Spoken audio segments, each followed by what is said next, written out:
Hello everyone and welcome to Retail Archaeology.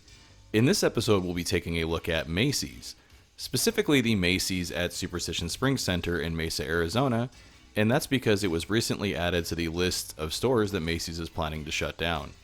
About a year ago, Macy's had announced that they plan to close 150 stores by the end of 2026, and currently there are 66 stores that are in the process of closing. Those stores are located in Arizona, California, Colorado, Florida, Georgia, Idaho, Illinois, Louisiana, Maryland, Massachusetts, Michigan, Minnesota, Missouri, New Jersey, New York, Ohio, Oregon, Pennsylvania, Tennessee, Texas, Virginia, and Washington. So that's 22 states in total that have Macy's stores that are closing. The announcement that this particular Macy's location was closing was made towards the end of January. In this video, we'll make two visits to this Macy's location. The footage that you're seeing in the first part of this video is from about 2 weeks after that announcement was made. The 150 locations that Macy's plans to close by the end of 2026 are stores that they consider to be less productive. And the CEO Tony Spring believes that the closure of these stores can bring in between $600 and $700 million for Macy's. Macy's believes that money will help them complete the other steps of their revitalization plan for the company, which includes opening 30 new, smaller, standalone Macy's department stores. This Macy's location is really big. It's 3 floors, and it's always seemed like they've had a hard time keeping all 3 of those floors stocked. And also the store is usually not busy at all, so it makes sense that this particular location does not fit into their revitalization plans. Besides the plan to open 30 smaller Macy's stores, they also plan to open some new stores for some of their other brands, which would include 15 new Bloomingdale's stores. Another part of that revitalization plan is to improve the 350 stores that will remain open after the 150 stores are closed. As a proof of concept, Macy's selected 50 of their best performing stores to start those improvements on. For example, they've spent money improving the stores in general and also hiring more staff at those stores, because one of the chief complaints that Macy's says that they've received is that their stores usually seem understaffed. So far, those 50 stores that they've selected have seemed to have had some success with the improvements. During the holiday quarter recently, sales across all of Macy's business were down about 1%. However, at those 50 test locations, sales were up by about 1%. While that's not a huge improvement, it is movement in the right direction. And Macy's was so happy with those results that they've actually added 75 more stores to that 50 stores program. It is refreshing to see a CEO of a department store chain actually realize that it's a good idea to spend some capital improving their successful stores and also on properly staffing them. I think their current revitalization plans do have a chance of success. We'll just have to see if they have time to actually see that success, because there are activist investors who are not happy with this strategy. For example, activist investor Barrington Capital would rather see Macy's cut spending, sell off their luxury brands, and gut their real estate portfolio. So basically the Sears strategy, and we all know how well that worked out for Sears. I personally think if Macy's has any chance of surviving, then the CEO's current plan is the way to go.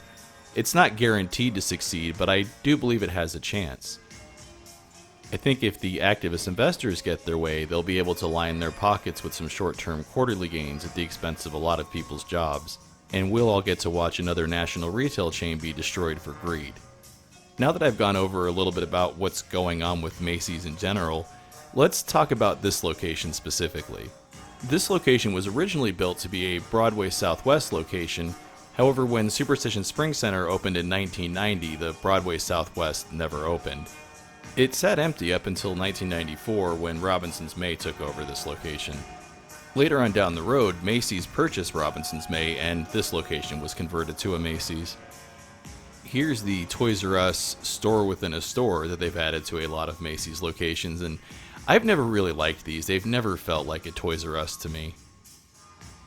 It has seemed like over time the quality of the toys that they've carried in this section has decreased. It wouldn't surprise me that if in the future you only see these Toys R Us stores within a stores pop up during the holiday shopping season.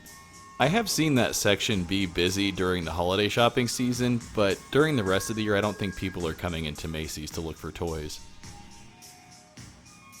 During this first visit, this Macy's didn't look that much different than it did before the closure was announced. There are a few empty racks and cases here and there, but otherwise it's not that much different than the last time I was here. So I decided to go ahead and leave and then come back in a few weeks and see what the store looks like then. As you'll see in the next part of the video, the store did change in a couple of weeks and it finally had the weird empty department store vibes I was looking for. On my second visit to this closing Macy's, I wanted to go in through the mall entrance because it might be my last chance to do that. At this point, a lot of the cases in the front of the store are now empty. And something I noticed walking through here is that this whole area was missing the heavy perfume smell that it usually has.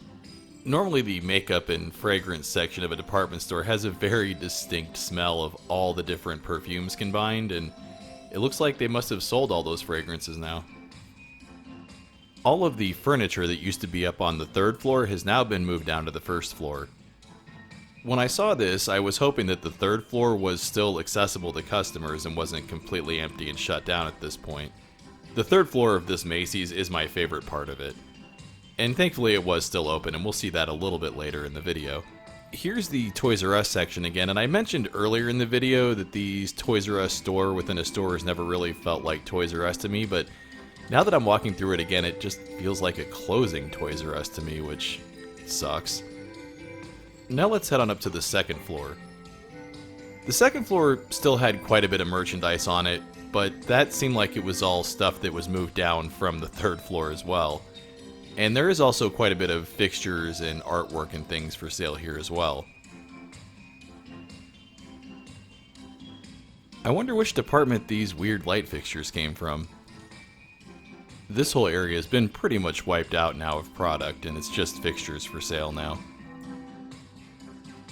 All of the kitchen items that were up on the third floor have been moved down here to the second floor, and this whole section of the store feels more like a thrift store than a Macy's. Got some floor knives down there. Yeah, the worn out carpet and the discount store grade shelves really make this feel like I'm shopping in a Goodwill. This area looked a lot more picked over than other parts of the store, and it also seemed to have the most shoppers that were interested in looking at things. A good chunk of the store was really just empty. And something I'm just noticing is that everything on sale sign. Shouldn't everything be one word, and then shouldn't there be a space between on and sale? It looks weird.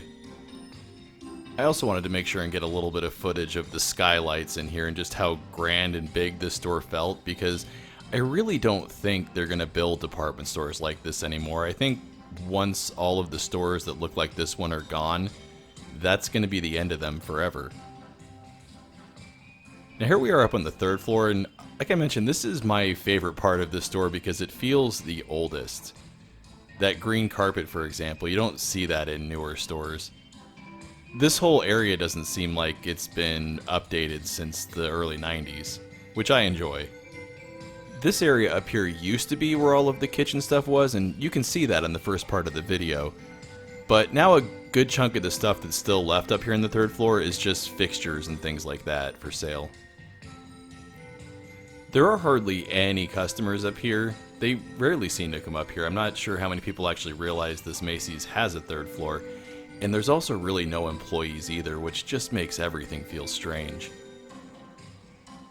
There's also big empty areas like this, which just gives this whole floor a backrooms type vibe. In the first part of the video, there was a bunch of furniture and dining room sets and stuff here.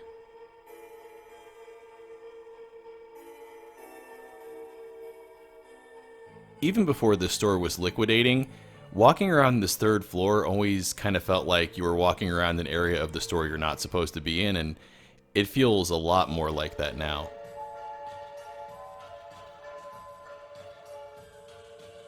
As I was walking around, I noticed they had one little section that still had some Christmas stuff that they were trying to move. There's one artificial Christmas tree here and a handful of tree decorations left. And I actually grabbed one of those Believe Christmas ornaments. That is part of Macy's Christmas marketing, and Macy's has always kind of been synonymous with Christmas for me. Here's a little bit of furniture that they still have up on the third floor. It looks oddly out of place here, though.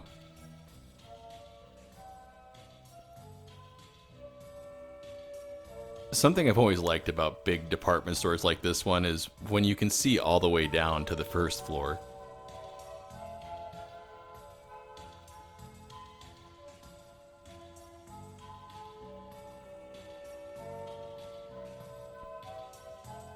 Before this store was closing, this was the area where they had the recliners and things like that for sale.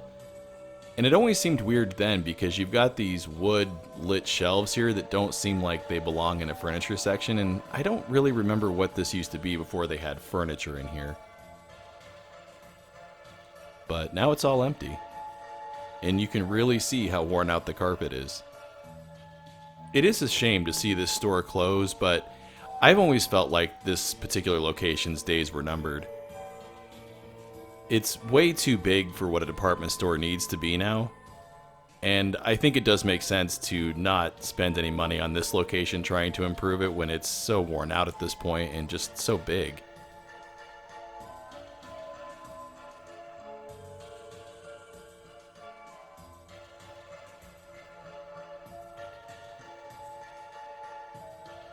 They no longer have these pictures hanging up anymore, and I was actually kind of interested in maybe buying one of them. I thought it would be kind of neat to have some Macy's department store artwork, but there were no price tags on these, and when I asked if they were for sale, I was told that if there weren't price tags on them, then they weren't planning on selling them. So I guess those nothing held back signs that are hanging up all over the place are a lie. Another unfortunate thing about this particular Macy's closing is that it's definitely not going to help Superstition Springs Center. This mall seems to have started to struggle lately, and there is already one large empty anchor, which was a former Sears that closed in 2018. Having another empty anchor is definitely not going to help things here.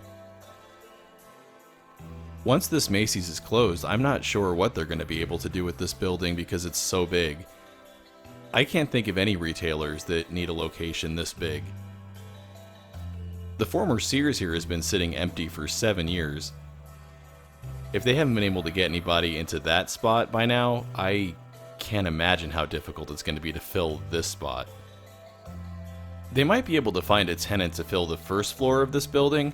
However, I think they'll have a harder time with the second floor if they do that, because there's also a third floor and it doesn't have a mall entrance, so whoever leased the second floor would also need to lease the third one as well. Maybe this could be converted to office space, but I don't think there's much of a demand for office space right now either. It will be interesting to see what happens to Superstition Springs Center after this anchor closes and how the mall ownership handles that. Here's another area that feels a bit like a thrift store. It's very disorganized at this point. This linen section is the last part of the third floor that's still pretty well stocked. This area just feels out of place because 3/4 of this floor is empty, and then there's this one corner that still looks a little bit like a department store. Walking around closing department stores is always a strange experience because it definitely feels like the end of an era whenever you walk around places like this. And your window to visit them and experience them this way is limited. This footage is from a few weeks ago, and there's a good chance the third floor of this store has been closed down now, and everything has been moved down to the first and second floor. As I was getting ready to leave, I noticed all of these area rugs, and I don't remember this Macy's location having that many area rugs for sale, and I do see area rugs at a lot of closing department stores, so I think these may be brought in by the company that's running the liquidation. I mentioned parts of the store feeling like a thrift store. This section feels like a flea market. This is where we'll wrap up this look at Macy's and this closing Macy's location. As always, everyone, thanks for watching. Want to see your name here? Head on over to patreon.com/retailarchaeology to find out how you can help support the channel. Hey everyone, thanks for checking out my update video on Macy's. If you enjoyed it, please make sure to hit those like and subscribe buttons, and also make sure to follow at the social media links down there because it's the best way to keep up with what's going on with the Retail Archaeology channel.